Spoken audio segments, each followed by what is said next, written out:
Hello student, welcome to all with Rasmi Sharma, Assistant Professor in Physics from Government TCL PG College, Jangir.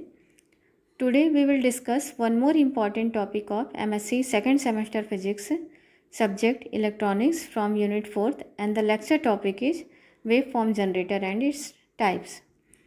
So student topic के बारे में बात करने से पहले हम देखेंगे कि एग्ज़ाम में इस टॉपिक से किस तरह से क्वेश्चन पूछे जा सकते हैं।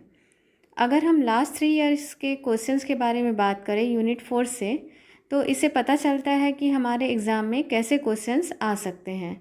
जैसे what is generator and its types, right shorts notes on square wave generator या फिर triangle wave generator, difference between square wave and triangle wave generator. अब आगे इस तरह के क्वेश्चन को ध्यान में रखते हुए टॉपिक पे चलते हैं। यहाँ कंटेंट में देखते हैं कि हम कंटेंट में आगे जो है क्या क्या पढ़ेंगे।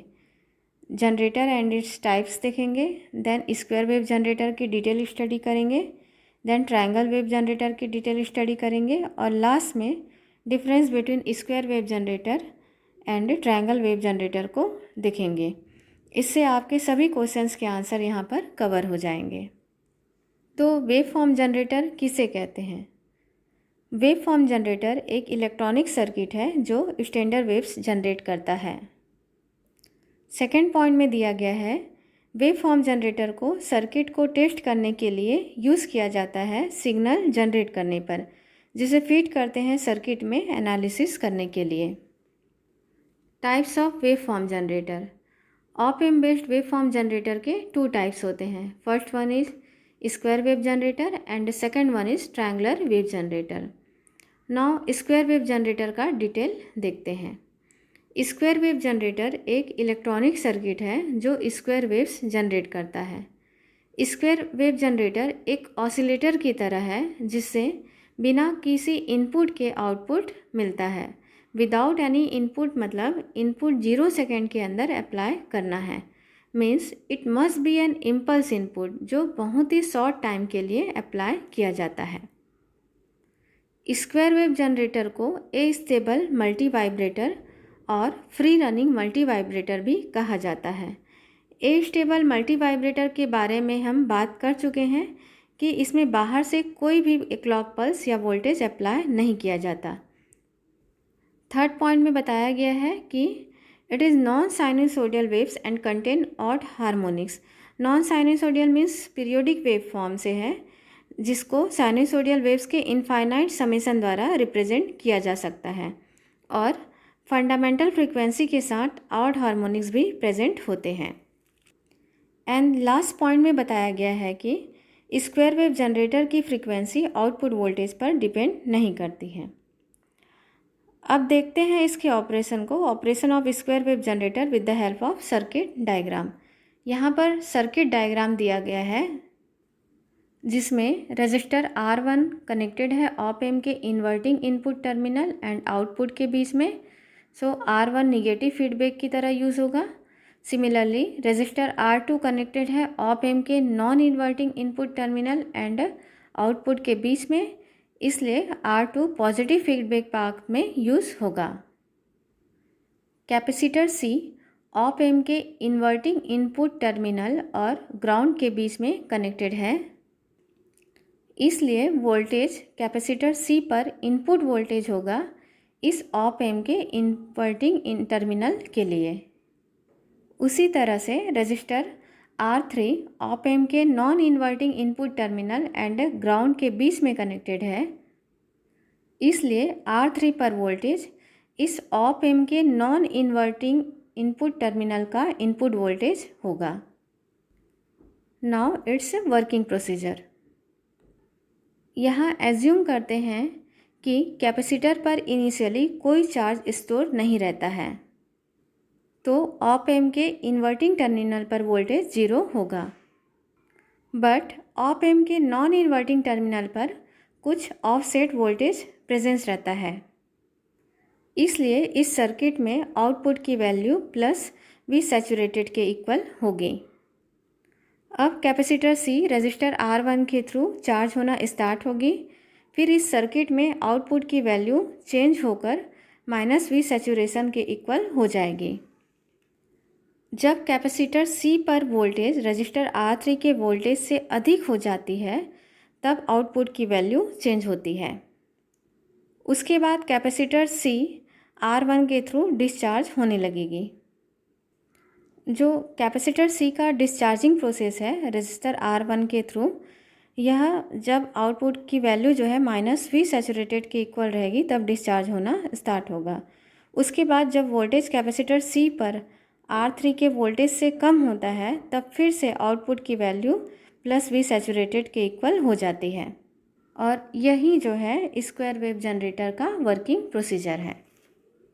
यहाँ पर एक स्क्वायर वेव जनरेटर का ग्राफ दिया गया है जो सर्किट डायग्राम से वर्किंग प्रोसीजर के बाद आउटपुट मिल रहा है वो इस तरह से हमको दिखाई देता है। तो इस फिगर से हम देख सकते हैं कि स्क्वायर वेव जनरेटर के आउटपुट के one of the two values हो सकते हैं, that is plus V saturated and minus V saturated.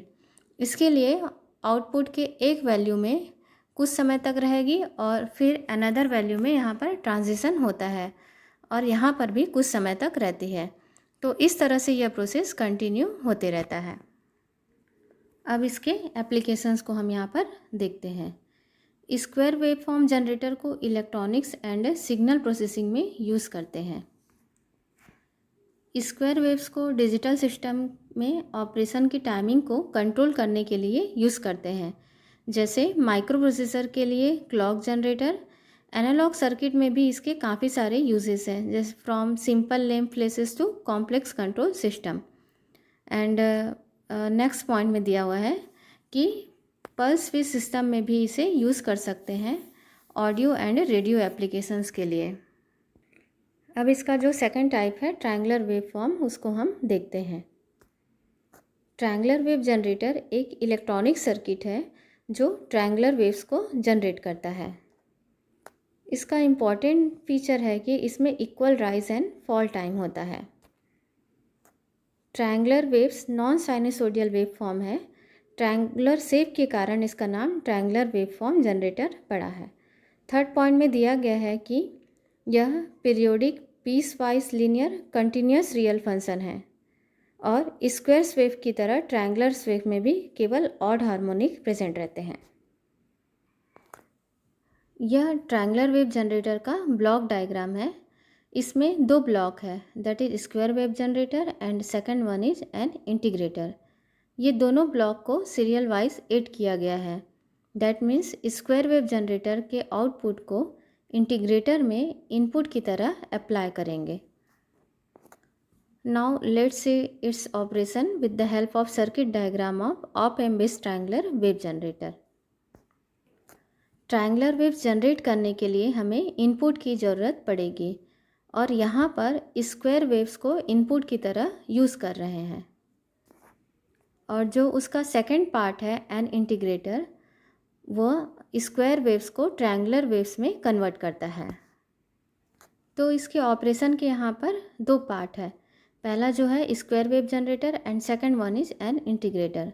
सो जो फर्स्ट पार्ट है स्क्वायर वेव जनरेटर हम पहले भी डिस्क्राइब कर चुके हैं, इसलिए यहाँ सेकंड पार्ट इंटीग्रेटर के फंक्शन को ही देखेंगे और जो फर्स्ट पार्ट है स्क्वायर वेव जनरेटर, वहाँ से जो आउटपुट मिलेगा उसको इंटीग्रेटर के लिए इनपुट की तरह यहाँ पर यूज़ करेंगे।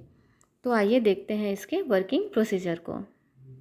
सो जो स्क्वायर वेव सिग्नल मिलता है स्क्वायर वेव जनरेटर से, उसको ऑप एम्प के इन्वर्टिंग इनपुट टर्मिनल में रजिस्टर RI के थ्रू अप्लाई करते हैं। एज्यूम करते हैं कि स्क्वायर वेव्स के पॉजिटिव साइड को पहले अप्लाई किया गया है इंटीग्रेटर पर। नाउ इंटीग्रेटर जो है क्या काम करता है, किस तरह से यहाँ पर इंटीग्रेटर प्रोसेस करता है, उसे हम यहाँ पर देखेंगे। यहाँ पर जो कैपेसिटर CI है लो रेजिस्टेंस ऑफर करता है and behaves like a short circuit. इसके बाद large amount of current input register RI में फ्लो होने लगता है और कैपेसिटर CI इस करंट को बाईपास करता है। इसके कारण इंटीग्रेटर का जो इन्वर्टिंग इनपुट टर्मिनल बिहेव करता है वर्चुअल ग्राउंड की तरह, क्योंकि कैपेसिटर CI के द्वारा करंट को एब्जॉर्ब कर लिया जाता है। सो सर्किट का एंटायर गेन लो रहेगा और एंटायर वोल्टेज गेन 0 के क्लोज होगा। इसके बाद कैपेसिटर पर प्रेशर डालते हैं चार्जिंग के लिए और यह अपोज करता है इनपुट करंट को जो इनपुट रजिस्टर RI में फ्लो हो रहा है। जब कैपेसिटर चार्ज हो रहा होगा इसका इम्पीडेंस XC भी बढ़ते रहता है एंड गेन भी जो है इंक्रीज होते रहेगा, जिसके कारण ऑप एम्प के आउटपुट में यहाँ पे रैम्प क्रिएट होता है जो इंक्रीज़ होता है RC टाइम कांस्टेंट के प्रोपोर्शनल रेट से, और यह रैम्प एम्पलीट्यूड में इंक्रीज़ होती है जब तक कैपेसिटर फुली चार्ज ना हो जाए। तो यह प्रोसेस है जब स्क्वायर वेव सिग्नल के पॉजिटिव साइड को अप्लाई किया जाता है। फिर जब इंटीग्रेटर का इनपुट मीन्स स्क्वायर वेव्स का निगेटिव पीक की तरफ जाती है, मतलब निगेटिव सिग्नल को अप्लाई करते हैं, कैपेसिटर तुरंत डिस्चार्ज होना शुरू हो जाती है रजिस्टर RI के थ्रू और चार्जिंग होना शुरू होगी ऑपोजिट पोलैरिटी में।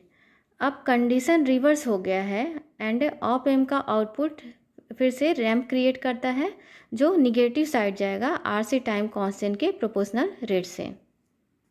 फिर यह साइकिल जो है रिपीट होते रहता है और ऑप एम्प इंटीग्रेटर के आउटपुट में ट्रायंगुलर वेव फॉर्म मिलता है, और जो हमको इंटीग्रेटर में जो आउटपुट मिलेगा ट्रायंगुलर वेव फॉर्म वो इस तरह से दिखाई देता है। यह है triangular wave form. Triangular wave form generator के एप्लीकेशन इस तरह से है। सैम्पलिंग सर्किट में यूज़ कर सकते हैं, थायरिस्टर फायरिंग सर्किट में यूज़ कर सकते हैं, उसी तरह frequency generator circuit and tone generator circuit में भी यूज़ किया जा सकता है। इस लेक्चर के स्टार्टिंग में डिस्कस किए थे कि किस तरह से क्वेश्चंस एग्ज़ाम में पूछे जा सकते हैं। तो difference between square and triangular wave form generator के बारे में भी बात किए थे। तो इसमें हम इस तरह से डिफरेंस बता सकते हैं जो यहाँ पर पॉइंट वाइज दिया हुआ है। फर्स्ट पॉइंट में दिया गया है कि जनरली यूनिडायरेक्शनल वेव फॉर्म में square waves timing signal and clock pulse include होते हैं, और अगर ट्रायंगुलर वेव फॉर्म जनरेटर के बारे में बात करें तो generally bidirectional non sinusoidal waves होता है। सेकेंड पॉइंट में square wave form equal and square duration के सिमेट्रिकल वेव फॉर्म होते हैं। ट्रायंगुलर वेव फॉर्म मोर और लेस सिमेट्रिकल हो सकते हैं।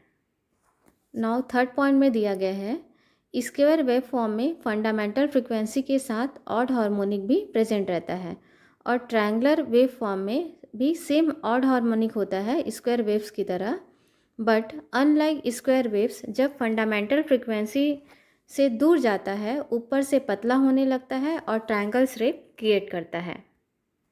फोर्थ पॉइंट में बताया गया है कि स्क्वायर वेव फॉर्म में एक ऐसा सिग्नल रिप्रेजेंट करती है जिसमें वोल्टेज सिंपली टर्न्स ऑन होती है, वहाँ कुछ समय रुकती है, फिर टर्न्स ऑफ होती है, वहाँ कुछ समय रुकती है, और यह रिपीट होता है। But in triangular wave form generator triangular waves में वोल्टेज इंक्रीज होती है स्ट्रेट लाइन में जब तक से पीक वैल्यू पर पहुँच ना जाए, और फिर डिक्रीज होगी सेम स्ट्रेट लाइन में। मीन्स स्ट्रेट लाइन में यहाँ पर वोल्टेज इंक्रीज होगा, और यह तब तक से इंक्रीज़ होता है जब तक से जो उसका शेप है ट्रायंगुलर शेप वो पीक वैल्यू तक ना पहुंच जाए, और उसके बाद जो है स्ट्रेट लाइन में ही यहाँ पर वोल्टेज डिक्रीज़ होगी। Next point is that in the square waves amplitude के 2 लेवल्स होते हैं। इसका साइकिल इक्वली डिवाइडेड है बेस लाइन के ऊपर और नीचे, मीन्स 2 अल्टरनेटिंग कांस्टेंट एम्पलीट्यूड में यहाँ पर डिवाइडेड है। और अगर ट्रायंगुलर वेव फॉर्म जनरेटर के बारे में बात करें तब triangular wave form has no instant jump of amplitude. And the last point में दिया गया है कि स्क्वायर वेव फॉर्म में पॉजिटिव पल्स विथ इक्वल होता है इसके निगेटिव पल्स विथ के। उसी तरह से ट्रायंगुलर वेव फॉर्म जनरेटर में भी वोल्टेज का जो फॉल एंड राइज टाइम ये दोनों जो है इक्वल होते हैं। सो यह जो है डिफरेंसेस है square wave and triangular wave form generator के बीच में। And this all are the references which I use to collect for my lecture topic. तो स्टूडेंट आप सभी को वेव फॉर्म जनरेटर और उसके टाइप्स जो हैं वो काफ़ी अच्छे से समझ में आ गया होगा, और जिसमें हम square wave generator and triangular wave generator की डिटेल स्टडी किए हैं। Thank you.